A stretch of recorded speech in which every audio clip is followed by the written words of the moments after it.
Hello students, future series institute के YouTube channel पर आपका स्वागत है। आज हम जेएनवी ईयर 2019 साइंस का पेपर डिस्कस करने वाले हैं। तो देखिए, क्वेश्चन है आपके पास में, विच one of the following is not an. देखिए, क्वेश्चन में आपसे पूछा गया है कि जो यहाँ पे कंडीशंस लिखी गई है उनमें से कौन सी ऐसी कंडीशन है जो कि एसेंशियल नहीं है मेज़ को ग्रो करने के लिए। ठीक है, तो देखिए क्या क्या कंडीशन दे रखी है। ह्यूमिडिटी यानी कि आर्द्रता, low temperature, high rainfall and high temperature. तो देखिए, किसी भी क्रॉप को ग्रो करने के लिए रेनफॉल तो इम्पोर्टेंट है, आर्द्रता भी होनी चाहिए, ह्यूमिडिटी भी होनी चाहिए। टेम्परेचर में हमें पता चल रहा है कि या तो लो टेम्परेचर चाहिए होगा और या हाई टेम्परेचर चाहिए होगा। तो देखिए, जो मेज़ क्रॉप है वो बेसिकली क्या करती है, हाई टेम्परेचर पे ग्रो करती है। तो इनमें से कौन सी कंडीशन रिक्वायर्ड नहीं है, तो वो है आपके पास में लो टेम्परेचर। तो देखिए, टू मेन टाइप्स होती हैं क्रॉप की आपके पास में। एक होती है आपके पास में रबी क्रॉप्स और दूसरी होती है आपके पास में खरीफ क्रॉप्स। ठीक है, तो जो मेज़ है वो किसका एग्जाम्पल है, आपके खरीफ का। ठीक है, तो इनको और क्या क्या याद रख सकते हैं। देखिए, जो रबी है इसको विंटर के अंदर सो किया जाता है और जो खरीफ क्रॉप्स है मेनली वो क्या करते हैं, मानसून सीजन के अंदर आप क्या करते हैं, इनको ग्रो करते हैं। ठीक है, तो ये इम्पॉर्टेंट चीज़ है किस तरीके से क्लासिफिकेशन किया जाता है इनका। एग्जाम्पल आप लोग याद रख सकते हैं। इसके एग्जाम्पल में आप याद रखेंगे वीट, मस्टर्ड। ठीक है, तो देखिए, रेनफॉल, ह्यूमिडिटी, ये सभी क्रॉप्स के लिए इम्पॉर्टेंट चीज़ें होती है। ठीक है, और इसमें आपसे पूछा गया है कि कौन सी कंडीशन एसेंशियल नहीं है। Moving on to next question, which of the following tools is used by the farmer to remove weeds from the field. देखिए, वीड्स क्या होती है, कुछ अनवांटेड क्रॉप्स होती हैं जो क्या होती है, अपनी जो मेन क्रॉप है उसके साथ में अपने आप उग जाती हैं। ठीक है, तो उनको रिमूव करने के लिए फार्मर किसी ना किसी इक्विपमेंट का यूज़ करता है और आपसे पूछा गया है कि वो टूल कौन सा है। तो देखिए, ऑप्शन है आपके पास में हो, प्लॉ, एक्स एंड कल्टीवेटर। तो देखिए, एक्स कुल्हाड़ी जो है कहाँ पे यूज़ आती है, तो वुड कटिंग के अंदर यूज़ आती है, तो ये बेसिकली होगा नहीं। प्लो जो है वो आपकी यूज़ की जाती है जब आपकी मिट्टी तैयार करनी होती है। ठीक है, फसलों के लिए जब तैयार करनी होती है। कल्टीवेटर का भी यही यूज़ है। और जो हो है बेसिकली फावड़ा है, वो किसके लिए यूज़ किया जाता है, वीड्स को रिमूव करने के लिए। नेक्स्ट है आपके पास में pathogenic microorganism present in the host cells are killed by. देखिए, आपसे पूछा गया है कि जो आपकी बॉडी पे अटैक करते हैं माइक्रो ऑर्गेनिजम्स, उनको क्या बोला जाता है, डिजीज़ कॉजिंग माइक्रो ऑर्गेनिज्म, उनको पैथोजेंस बोलते हैं आप लोग। ठीक है, तो आपको बोला गया है कि ऐसी जो होस्ट सेल के अंदर कौन सी मेडिसिन अगर हम लोग लेंगे तो जो माइक्रो ऑर्गेनिज्म हमारी बॉडी के अंदर आ रहे हैं वो मर जाएं। तो देखिए, एंटीबायोटिक्स होती हैं। इनका काम क्या होता है, बेसिकली कोई भी फॉरेन आपके पास बॉडी के ऊपर कोई भी फॉरेन पार्टिकल अटैक कर रहा है। फॉरेन पार्टिकल का मतलब क्या हो गया, कोई भी माइक्रो ऑर्गेनिज्म आपके ऊपर अटैक कर रहा है तो उसको प्रोटेक्ट करने के लिए क्या करेंगे आप लोग, एंटीबायोटिक्स का यूज़ करेंगे। वो एंटीबॉडीज़ बनाती है आपकी बॉडी में और वो एंटीबॉडीज़ क्या करती हैं, फिर फाइट करती हैं उस पार्टिकल से। ठीक है, नेक्स्ट क्वेश्चन है आपके पास, पेनिसिलिन वॉज डिस्कवर्ड बाई। देखिए, 2020 में आपसे पूछा गया था स्मॉल पॉक्स के बारे में कि स्मॉल पॉक्स का जो था वैक्सीन वो किसने डिस्कवर किया था, और 19 में इन्होंने आपसे पूछ लिया है कि जो पेनिसिलिन है उसको किसने डिस्कवर किया है। तो देखिए, जो लुइस पाश्चर हैं, ये काफ़ी इम्पॉर्टेंट, ये सारे ही साइंटिस्ट है वो किसी न किसी तरीके से आपको याद रखने के लिए ज़रूरी है। लुइस पाश्चर जो है उन्होंने 3 चीज़ें बताई थी। एक आपके बताया था पास्चराइजेशन। ठीक है, इन्हीं के नाम के ऊपर इसके अंदर बॉईल किया जाता है मिल्क को बहुत ज़्यादा हाई टेम्परेचर पे, ताकि उसको जो वो है ख़राब ना हो। ठीक है, उसके अलावा लुइस पाश्चर ने क्या किया था, फर्मेंटेशन का प्रोसेस। फर्मेंटेशन क्या होता है? फर्मेंटेशन होता है आपके पास में कन्वर्जन। जब शुगर का अल्कोहल के अंदर कन्वर्जन होता है तो उस प्रोसेस को क्या बोला जाता है? फर्मेंटेशन बोला जाता है। नेक्स्ट है आपके पास में रॉबर्ट कोच। तो देखिए रॉबर्ट कोच ने क्या किया था,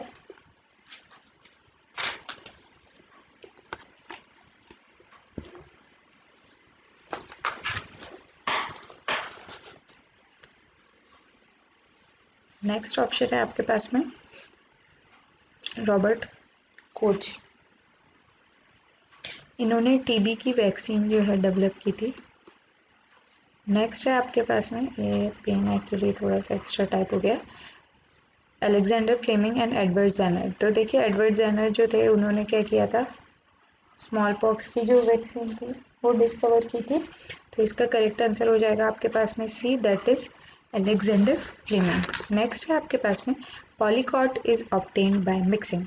पॉलीकॉट को किन चीज़ों को मिक्स करके बनाया जाता है? तो देखिए बहुत सिंपल सी ट्रिक है, याद रखिए पॉली एंड कॉट किसी न किसी चीज़ से बनेगा। देखो इन वर्ड्स को, तो देखिए ये आपके पास आया पॉली एंड कॉट, मिलके क्या बनाया?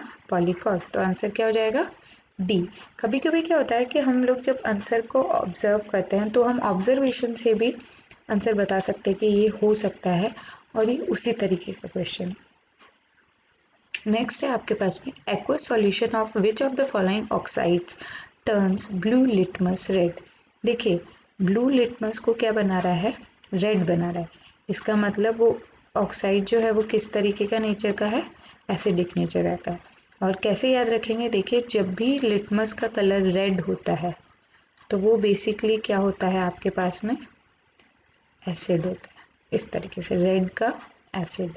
और बेस के लिए अपन याद रखेंगे base is blue in colour.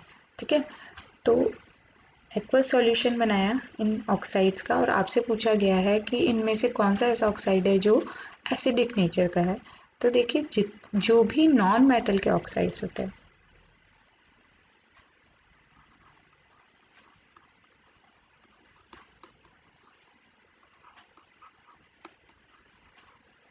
वो उनका नेचर क्या होता है? एसिडिक होता है। और जो मेटल ऑक्साइड्स होते हैं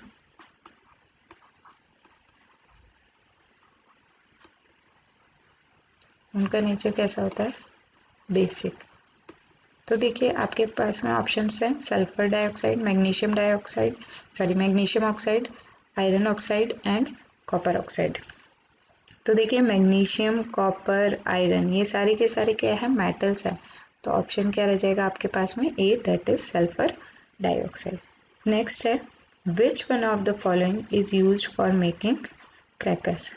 पटाखे बनाने के लिए किसका इस्तेमाल किया जाता है इन ऑप्शन में से?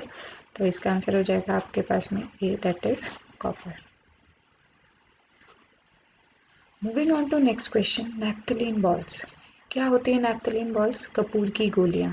ठीक है, जो जनरली आप क्या करते हैं इंसेक्ट्स वगैरह को मारने के लिए, उनसे प्रोटेक्ट करने के लिए मम्मी क्या करती हैं? गर्म कपड़े वगैरह में रखती हैं। ठीक है, तो वो किससे ऑब्टेन होता है? हमें इसका आंसर बताना है। ऑप्शन है आपके पास में पेट्रोलियम, पैराफिन गैस, कोल तार एंड कोल गैस। तो देखिए जो नैप्थलीन बॉल्स है वो हमें कोल तार से मिलती है। एक चीज़ कंफ्यूज मत होइएगा, आपके पास में एक आता है क्वेश्चन नैप्था। ठीक है, naphtha is different and naphthalene balls are different. ठीक है, जो नैप्था है वो हमें मिलता है बिटुमन से। ठीक है, और जो नैप्थलीन बॉल्स है वो हमें किससे मिलती है? कोल तार से। Next, coal is formed from the remains of. देखिए कोल का जो फॉर्मेशन है इसके अंदर मिलियंस ऑफ ईयर लगते हैं आपको।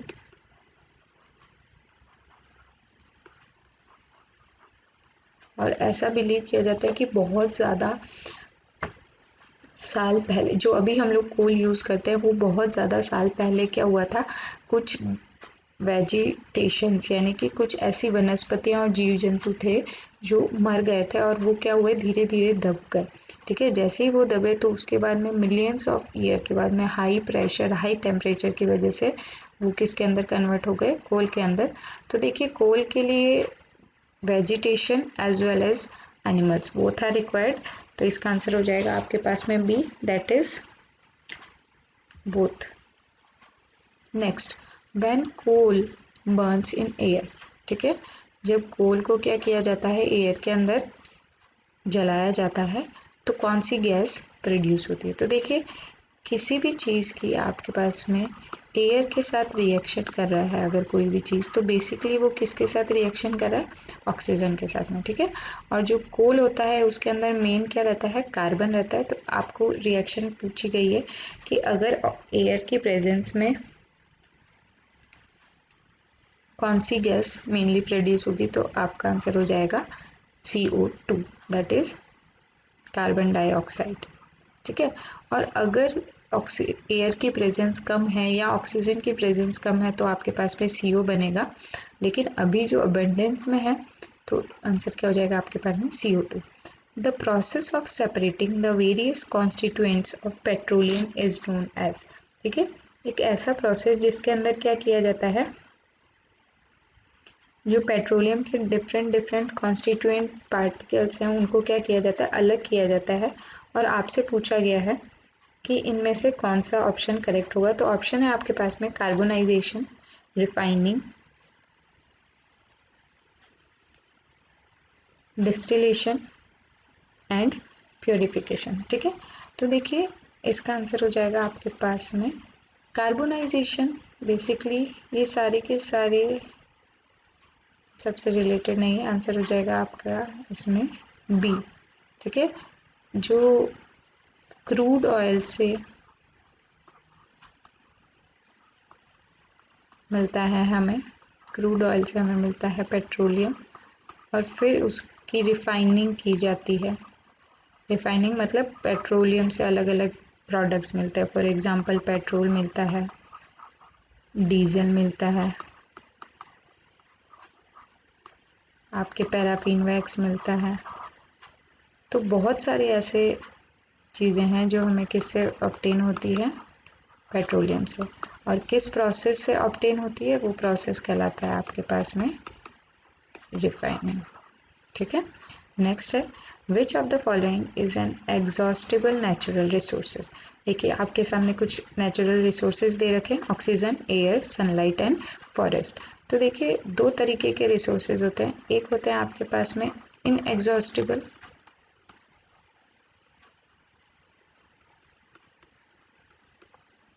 इनएग्जॉस्टिबल का मतलब क्या हो गया, जो कभी खत्म नहीं होते। ठीक है, जो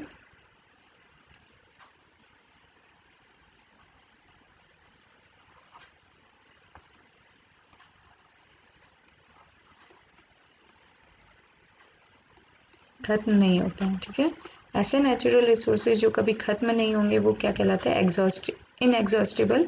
और एग्जॉस्टिबल रिसोर्सेज ऐसे होते हैं जो खत्म हो जाते हैं। अगर हम इसी तरीके से उसका यूज़ करते रहे तो फ्यूचर में ऐसी कंडीशन आ सकती है कि वो एकदम ही खत्म हो जाए।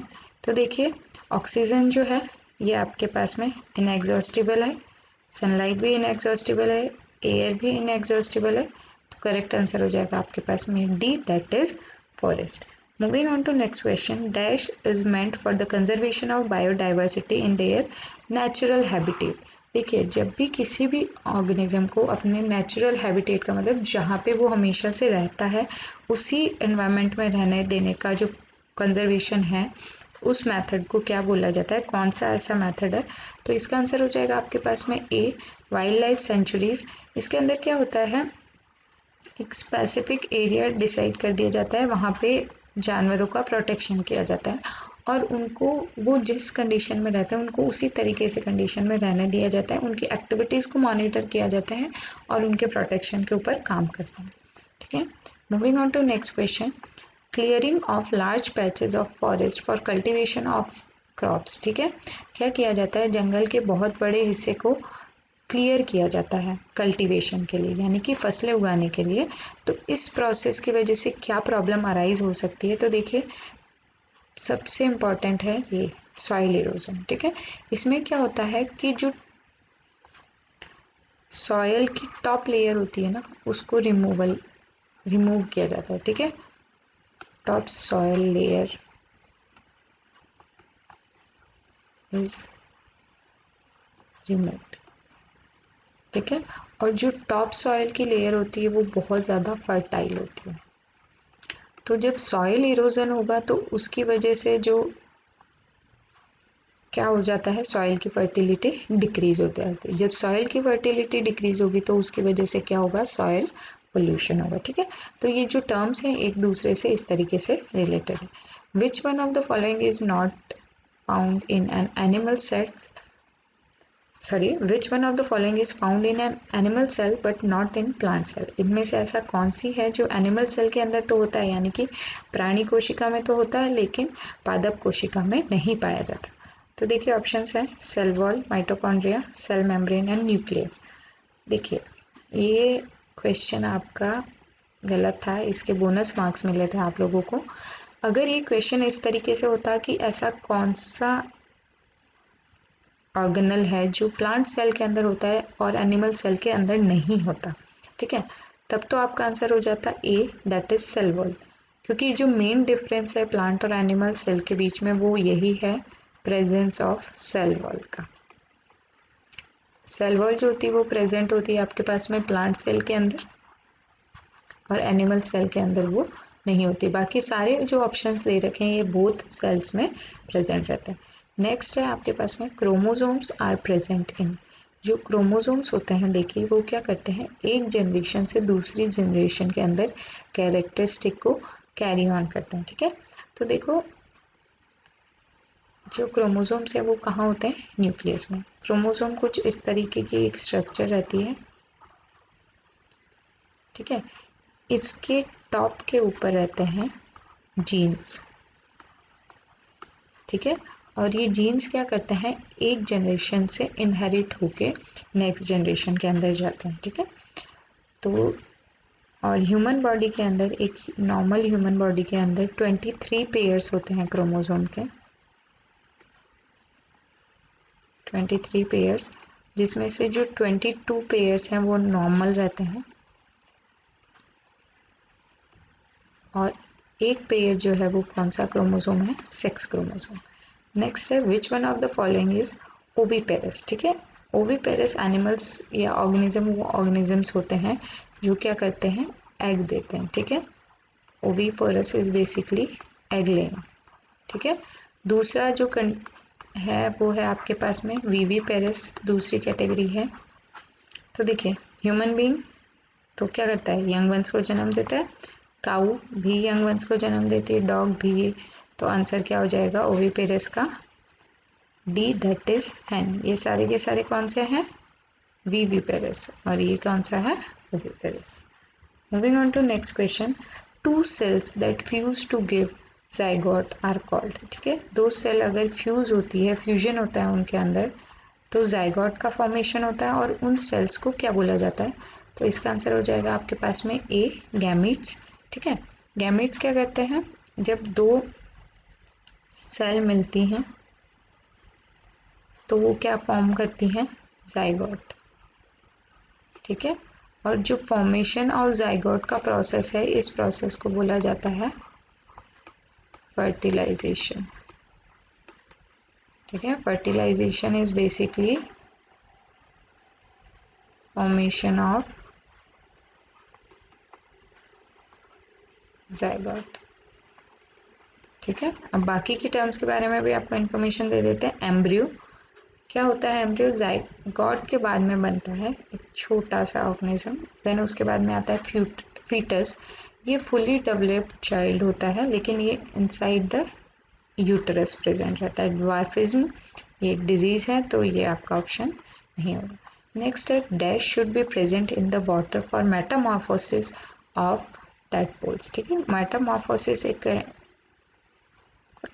प्रोसेस हो तो उसके लिए पानी के अंदर क्या प्रेजेंट होना चाहिए, तो इसका आंसर हो जाएगा आपके पास में डी, दैट इज आयोडीन। देखिए जो फ्रॉग से टेडपोल जो और फिर टेडपोल से फ्रॉग, बेसिकली जो लाइफ साइकिल है फ्रॉग की वेरी इंपॉर्टेंट है, डेफिनेटली इस पे से एक क्वेश्चन पूछा जाएगा, लाइफ साइकिल ऑफ फ्रॉग। तो इसको एक बार ढंग से पढ़ लीजिएगा कि किस तरीके से फ्रॉग से टेडपोल और टेडपोल से फ्रॉग बनता है। अलग अलग तरीके का क्वेश्चन हर बार पूछा जा रहा है, हर ईयर में। इम्पॉर्टेंट टॉपिक है ये, this is one of the important topic. Moving on to next, deficiency of thyroxine in the body causes. ठीक है, थायरॉक्सिन एक आपके पास में हार्मोन है, हार्मोन एसोसिएटेड होता है हमारे कौन से सिस्टम से, एंडोक्राइन सिस्टम से।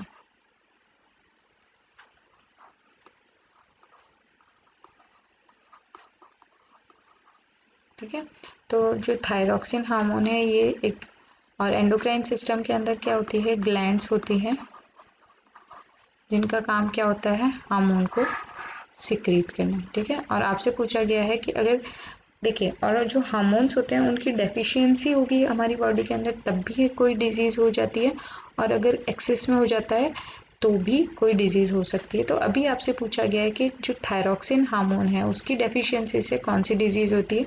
तो जो थायराइड ग्लैंड्स होती है वो आपके गले के पास में प्रेजेंट रहती है, तो गले से रिलेटेड डिजीज़ हो जाती है जिसको बोला जाता है गॉइटर। ठीक है, नेक्स्ट क्वेश्चन है, while walking on the ground we apply force on. जब हम ज़मीन के ऊपर चलते हैं तो हम किसके ऊपर फोर्स लगाते हैं, तो देखिए हमारे ऊपर फोर्स लगता है ग्रेविटेशनल, और हम किसके ऊपर फोर्स लगाते हैं, ग्राउंड के ऊपर। ठीक है, तो आंसर हो जाएगा आपके पास में B. In preparing a chapati from dough dash force is applied. ठीक है, क्या कर रहे हैं, एक आटे से रोटी बनाने का जो प्रोसेस है उसके अंदर कौन सा फोर्स अप्लाई होता है, तो देखिए इसका आंसर हो जाएगा आपके पास में A, that is muscular force. जो है आपके पास में दो तरीके के फोर्स होते हैं, एक होता है आपके पास में कांटेक्ट फोर्स, और दूसरा आपके पास में होता है नॉन कांटेक्ट फोर्स।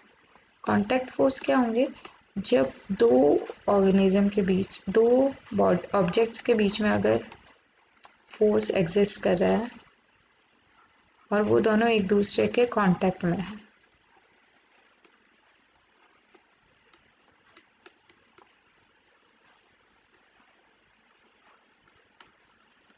जैसे ये एग्जांपल बात करते हैं, मस्कुलर फोर्स एग्जांपल है आपके पास में कांटेक्ट फोर्स का।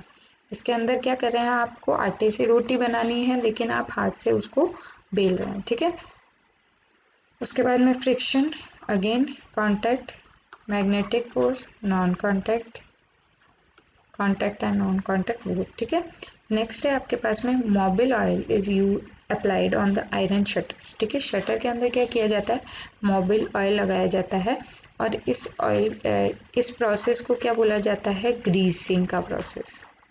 ठीक है, आपने देखा होगा कभी कि क्या किया जाता है, जो लोहे के कुछ गेट्स वगैरह होते हैं, दरवाजे, वहाँ पे अगर उनमें से आवाज़ आने लगती है तो हम लोग उसको ग्रीसिंग करते हैं, तेल लगाते हैं। उसका काम क्या होता है ग्रीसिंग का, ग्रीसिंग फ्रिक्शन को डिक्रीज करती है। ठीक है, नेक्स्ट क्वेश्चन है, the surface of mortar and pastel. जो सिलबट्टा यूज़ किया जाता है वो आपको क्या करता है, जब आप उसको काफ़ी टाइम तक यूज़ करते हैं तो जो उसकी ग्रूविंग्स होती है ना वो थोड़ी सी घिस जाती है, तो उसको वापस इचिंग करवानी पड़ती है, उसको गुदवाना पड़ता है। वो क्यों किया जाता है, तो देखिए वो क्या करता है, बेसिकली फ्रिक्शन को इंक्रीज करता है। जब आप उसको सिलबट्टे को आप पीसते हैं तो बहुत ज़्यादा अच्छी तरीके से प्रोसेस हो जाता है, तो इसका आंसर हो जाएगा आपके पास में C, that is to increase the process. Now next question, to increase loudness of sound. ठीक है, अगर हमें साउंड के अंदर लाउडनेस बढ़ानी है, दो क्वांटिटीज आप याद रखेंगे, लाउडनेस एसोसिएटेड होती है आपके पास में एम्पलीट्यूड से। ठीक है, और इवन ये प्रोपोर्शनल होती है आपके पास में स्क्वायर ऑफ एम्पलीट्यूड के। ठीक है, और दूसरी है आपके पास में पिच। पिच आपका डिपेंड करता है फ्रीक्वेंसी पे। ठीक है। तो आपको पूछा गया है कि आपको साउंड की लाउडनेस बढ़ानी है, तो आपको क्या इंक्रीज करना पड़ेगा। तो देखिए इसका आंसर हो जाएगा आपके पास में डी, यानी कि उसका जो एम्पलीट्यूड है वो आपको क्या करना पड़ेगा, इंक्रीज करना पड़ेगा। Next, if we listen to the sound of lightning 10 seconds after observing, ठीक है, हमें क्या हुआ कि कहीं पे भी लाइटनिंग हुई और उसके 10 सेकेंड के बाद हमें क्या हुआ, उसकी आवाज़ आई। तो हम उस जगह से कितनी दूर हैं आपको ये निकालना है। तो देखिए डिस्टेंस आपको बेसिकली निकालना है। डिस्टेंस का फॉर्मूला क्या हो जाएगा आपके पास में, स्पीड इनटू टाइम। कौन सा फॉर्मूला बेस लिया मैंने, speed is equals to distance upon time से ये वाला फॉर्मूला निकाला है। तो यहाँ पे आपको दे रखी है कि आपको साउंड की स्पीड कितनी लेनी है, 330 मीटर पर सेकेंड, और टाइम कितना है आपके पास में 10 सेकेंड। तो सेकेंड से second cancel, answer will be your what, 3300 metre, that is third, C option correct हो जाएगा। Moving on to next, electric current can produce, ठीक है, इलेक्ट्रिक करंट से क्या प्रोड्यूस हो सकता है। तो देखिए इलेक्ट्रिक करंट के 3 इफेक्ट्स होते हैं। कौन कौन से,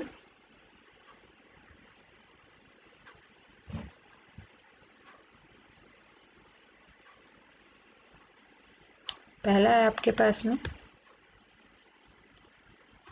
थर्मल इफेक्ट, ठीक है, जो इलेक्ट्रिक करंट प्रोड्यूस होता है बेसिकली वो थर्मल इफेक्ट की वजह से होता है। दूसरा है आपके पास में केमिकल इफेक्ट्स भी होते हैं, जो आपका इलेक्ट्रोलिसिस का प्रोसेस है वो एग्जांपल है इसके केमिकल इफेक्ट का। और जो आपके सेल्स रहते हैं, ठीक है, जो आपके टीवी रिमोट के अंदर, घड़ी के अंदर जो यूज़ करते हैं वो सेल केमिकल इफेक्ट का एग्जांपल है। और तीसरा इसका इफेक्ट होता है आपके पास में मैग्नेटिक। तो तीनों ही तरीके के जो इफेक्ट हैं वो इलेक्ट्रिक करंट प्रोड्यूस करता है। तो इसका आंसर हो जाएगा D, that is all types, ठीक है। नेक्स्ट क्वेश्चन है, in which of the following solution conduction of electricity will not take place. ये रिपीट हुआ है आपका क्वेश्चन 2020 के अंदर भी। तो देखिए जिसके अंदर भी फ्री आयंस रहेंगे वो क्या करेगा, इलेक्ट्रिसिटी को पास होने देगा, ठीक है। लेमन जूस, इसके अंदर क्या रहता है, ये एसिड है, और मेनली जो एसिड्स होते हैं उनके अंदर फ्री आयंस रहते ही हैं। तो इसके अंदर भी हैं, इसके अंदर भी काफ़ी ज़्यादा पार्टिकल्स हैं। तो आंसर हो जाएगा आपके पास B, that is vegetable oil. Moving on to next question, the movement of earth's plate can cause. Earth के अंदर देखिए प्लेट्स होती हैं, ऐसा बिलीव किया जाता है कि जो अर्थ है वो प्लेट से मिलके बनी है। उन अर्थ की प्लेट्स को बोला जाता है टेक्टोनिक प्लेट्स, ठीक है। और उनके अंदर कुछ ना कुछ चेंज आता है, उनकी उसकी वजह से कौन सा ऐसा नेचुरल डिज़ास्टर है, कौन सा ऐसा डिज़ास्टर प्लेस करेगा। तो इसका आंसर हो जाएगा आपके पास में अर्थक्वेक, ठीक है। और देखिए अर्थक्वेक को किससे मेजर किया जाता है, रिक्टर स्केल, अगर आपने सुना हो तो जब भी अर्थक्वेक आता है तो उसके अंदर बताते हैं कि अर्थक्वेक की इंटेंसिटी इतनी थी, ठीक है। इंस्ट्रूमेंट यूज़ किया जाता है seismograph,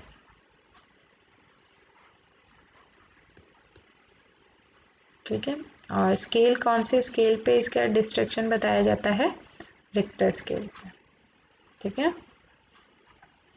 moving on to next question, the outermost layer of the earth is called. देखिए अर्थ की लेयर्स को याद रखने की टेक्निक है आपके पास में CMC, that is core, mental and crust. ये अर्थ की लेयर्स को इस तरीके से याद रखेंगे। जो कोर है वो कौन सा होगा, ये सबसे अंदर, ये आपके पास में core, then mantle, outermost layer, और थिनेस्ट लेयर होती है आपके पास में क्रस्ट। इसने पूछा है यही कि आउटर मोस्ट लेयर क्या है, तो आंसर हो जाएगा आपके पास में बी। याद रखने की टेक्निक है आपके CMC।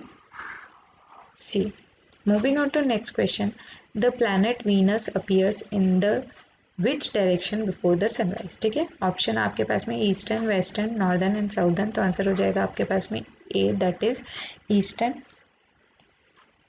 और जो वीनस है इसके और बहुत सारे दूसरे नाम भी हैं, जिसके अंदर या एक आपके पास में morning and evening star, Venus को ही बोला जाता है,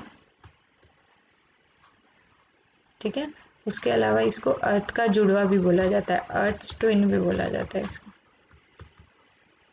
क्योंकि इसके अंदर अर्थ के जैसी इसका साइज वगैरह ऑलमोस्ट अर्थ के इक्वल है, ठीक है। Moving on to next, Hari saw a full moon on a particular day.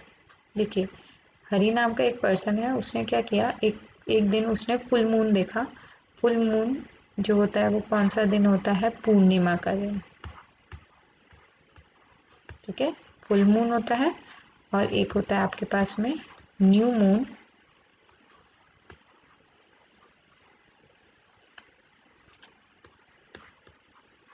जिसे बोलते हैं अमावस्या, ठीक है।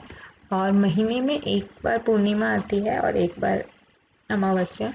तो अगर किसी पर्सन ने एक दिन में पूर्णिमा है तो वो पूर्णिमा वापस कितने टाइम में आएगी, तो आंसर हो जाएगा आपके पास में D, that is 30 days. 30 days के बाद में क्या रहता है, अमावस्या और पूर्णिमा। इस बेसिस पे जो इंडियन कैलेंडर है, इंडियन कैलेंडर कौन सा है आपके पास में, शक संवत। जो इंडियन महीने होते हैं आपके, चैत्र, वैशाख, ज्येष्ठ, इस तरीके से वो किसके ऊपर डिपेंड करते हैं, पूर्णिमा और अमावस्या से उनकी काउंटिंग की जाती है। Which one of the following is a green house gas. तो देखिए, ग्रीन हाउस गैस के बारे में बात करते हैं। वेरी हार्मफुल गैसेस का ग्रुप है इसके अंदर, और वो क्या करता है, जो अर्थ का टेम्परेचर है उसको इंक्रीज कर रहा है, एक बहुत बड़ी प्रॉब्लम को राइज कर रहा है, जिसे बोला जाता है ग्लोबल वार्मिंग। जो और उसकी वजह से क्या इफेक्ट हो रहा है, ग्लेशियर्स जल्दी से जल्दी मेल्ट होते जा रहे हैं और उस इंक्रीज हो रहा है नॉर्मल टेम्परेचर के अंदर। तो इसमें आपके आंसर हो जाएगा D, that is water vapour. और कौन कौन सी गैसेस हैं, तो देखिए, एक याद रखेंगे आप, CH4, इसका नाम होता है मीथेन। इसके अलावा आपके पास में CO2 हो गया, आपके पास में NO2 हो गया, carbon dioxide, nitrogen dioxide, ozone, ठीक है। ये सारी की सारी गैसेस रिस्पॉन्सिबल है फॉर ग्लोबल वार्मिंग ऑल्सो, ठीक है। The occasion of tree plantation in July and August is called, again repeat हुआ है ये क्वेश्चन, ठीक है। 1950 के अंदर ये प्रोग्राम स्टार्ट किया गया था और इस प्रोग्राम के अंदर मैसिव ट्री प्लांटेशन किया जाता है, बहुत जगह जगह पे पेड़ लगाते हैं, एक गवर्नमेंट की स्कीम है, ठीक है। Next, the acid rain contains dash in more quantity. आपको बताना है एसिड रेन के अंदर सबसे ज़्यादा क्वांटिटी के अंदर क्या होता है। तो देखिए, एसिड रेन के लिए दो चीज़ें आप याद रखेंगे, sulphur dioxide and nitrogen dioxide, ठीक है। So thank you very much. Please like, share and subscribe our channel. Inform your friends and click on the bell icons for more updates. Thank you.